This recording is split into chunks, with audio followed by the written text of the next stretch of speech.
Alright, so in this video we're going to do a few examples of partial derivatives that involve chain rule more than anything.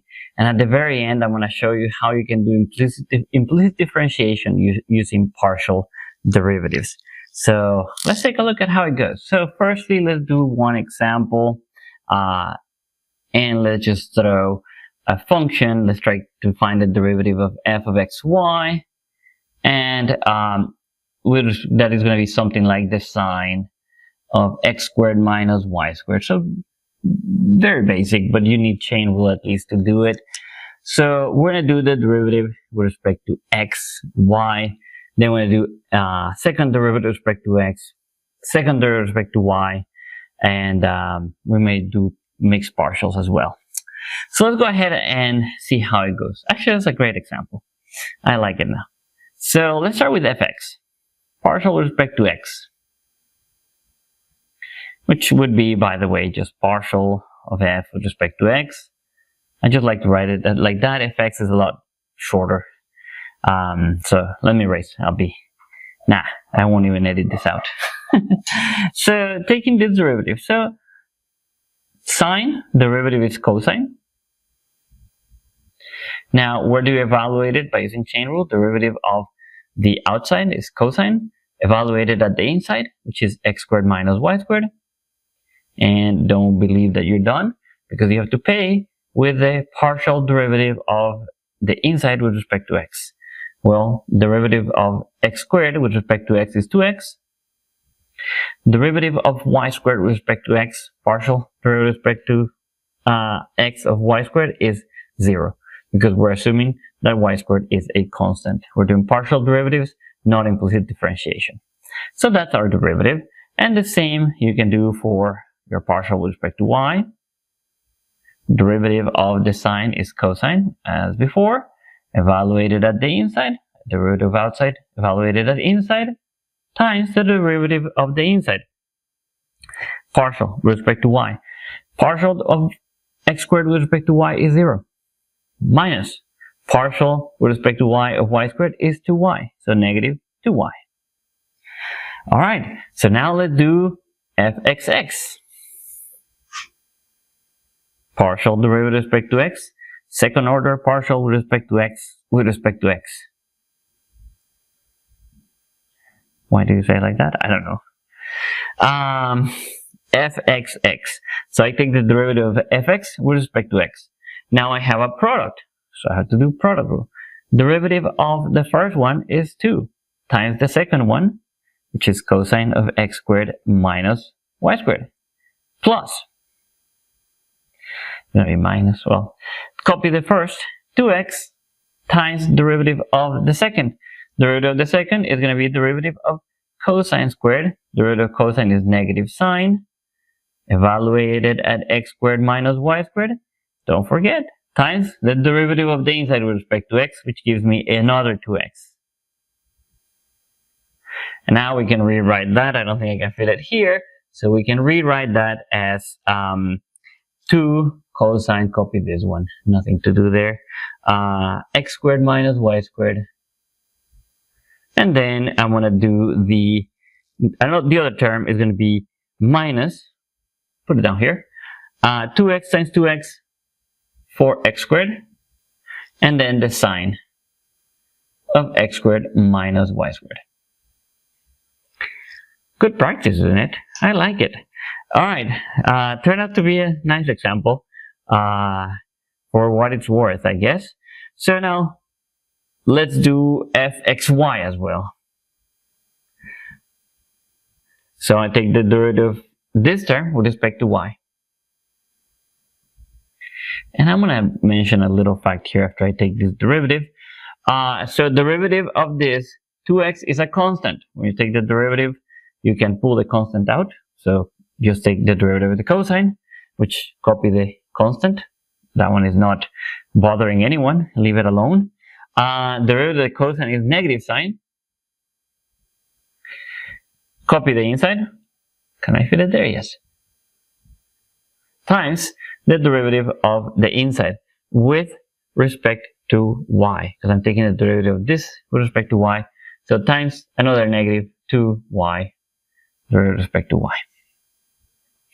Alright, so what do I get? I get 4xy, negative negative cancels, and I just get the sign of x squared minus y squared.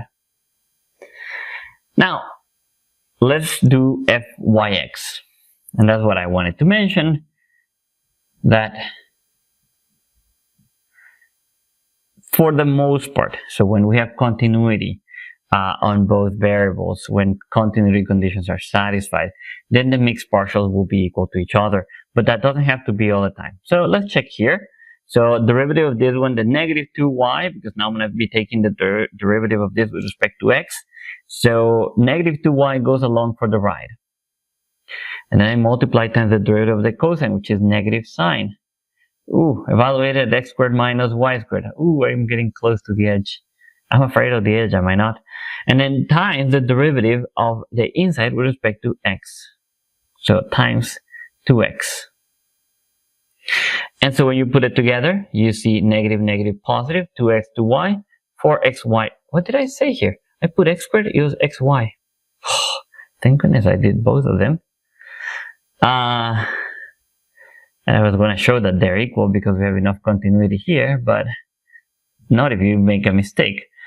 Nonetheless, I corrected it. So you see the partials, the mixed partials, xy and yx happen to be the same. So that is, for the functions we use in Calc 3, almost always true, but please do not assume it's true. It doesn't have to be. So lastly, let's do the derivative with respect to y of this one, which is going to be another product rule. I don't know why I'm going to do that. It's going to be a lot of space. So derivative of this with respect to y is just going to be negative 2. Copy the second. Derivative of the first times the second. So cosine of x squared minus y squared.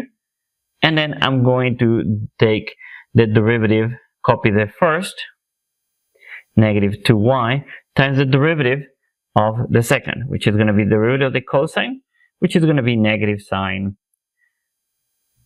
x squared minus y squared, copy the inside, times derivative of the inside with respect to y.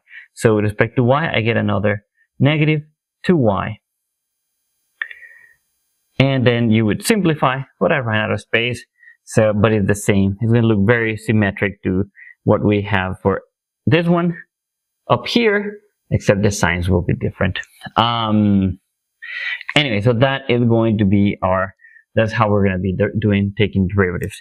So I think that we're in a position to now look at how, I think that these were a lot of examples of how to take partials.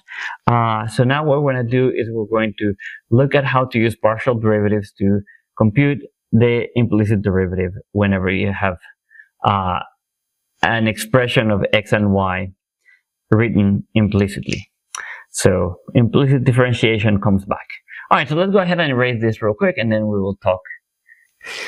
Alright, so I'm going to motivate this with an example. I'm going to give you an example how we would do our implicit differentiation. So let's do something like, I don't know, e to the x plus sine of y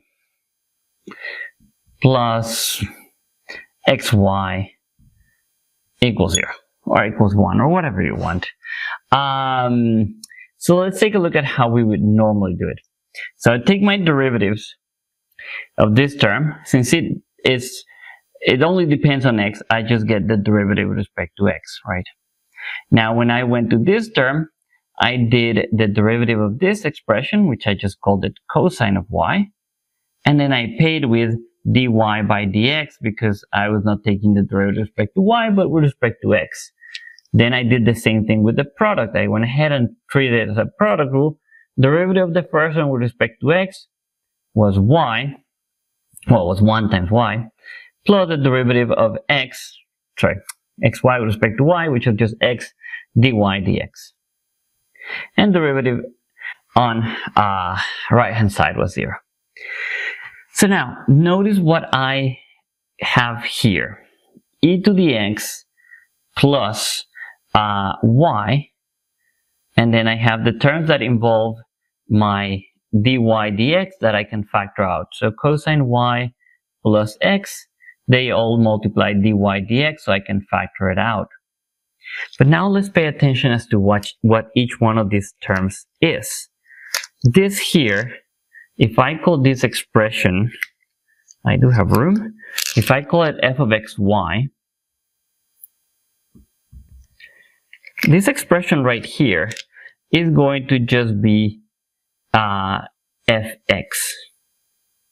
You see, you take the partial with respect to x, you get e to the x, 0, and this would be just y. What do you have here? This right here is fy.